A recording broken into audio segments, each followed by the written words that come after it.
Hello guys, I'm back. Ito na naman si Ate Apps. So ito try natin yung lip color changing ng O2O ngayon na lipstick. So at ang tawag sa kanya is Haute Gold Foil Thermochromic Lipstick. So itatry natin kung talaga bang maganda siya kasi as you can see, ayan, dry and cracked yung lips ko ngayon. Walang ibang nakalagay dyan kasi nga kakatapos ko lang maligo.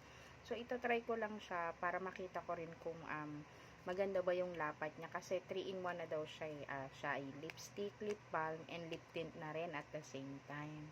So, makikita natin, siya yung shade na number 2.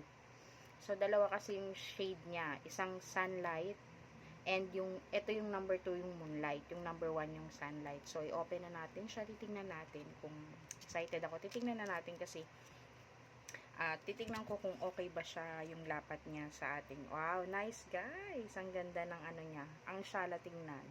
'Di ba? Yayamanin. Oh. So dito makikita natin guys. Ito siya. Pag binuksan mo siyang ganyan, siya yung kulay white. Yan. Yung sunlight niya is kulay yellow. So siya yung puti. So, itatry natin siya. Ayan, using this one. Para tingnan ko lang kung mas okay ba yung lapat niya sa labi natin. Kasi, dahil nga laging crack yung lips ko, siguro dahil naka-braces ako kasi, sabi nga nila, kapag naka-braces ka, mas prone talaga na mag-crack or mag-dry yung lips mo. Dahil, syempre, hindi laging nakasara o nakatikom yung bibig ng mga taong naka-braces. So, guys, itatry ko na siya para makita natin kung ano ba yung talagang kagandahan ng produkto ng O2O.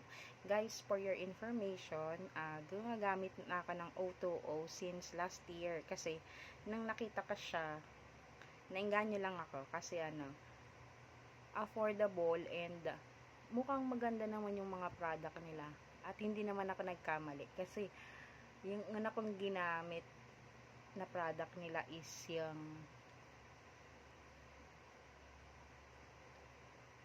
ito yung unang product na ginamit ko sa kanila. Eyebrow pen and yung hindi siya mascara, eyeliner. So maganda naman siya. Actually paubos na nga to. Ubos na siya kasi nga siya talaga yung lagi kong ginagamit. Tapos itong powder nila na O2O, tsaka yung lipstick, ito yung everyday use ko.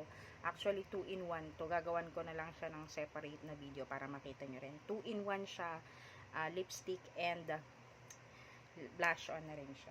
So guys, ayan na, ang ganda ng lapat niya. Oh, diba?